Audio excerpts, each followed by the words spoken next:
Hi. We're here at the Creamery on 9th to show you where the fire alarms and fire extinguishers are located.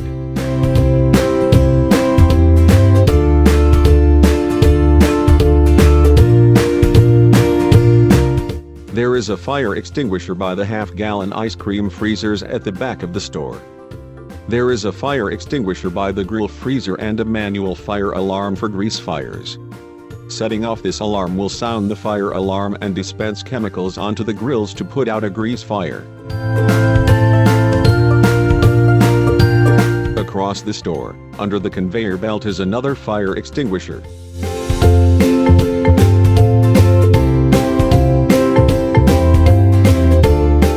Close to here, at the back of the store is a manual fire alarm by the main receiving door.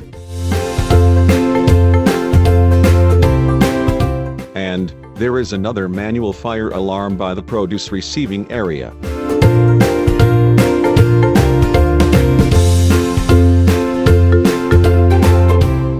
And finally, there is a fire extinguisher and manual fire alarm at the front of the store by the cashier stands.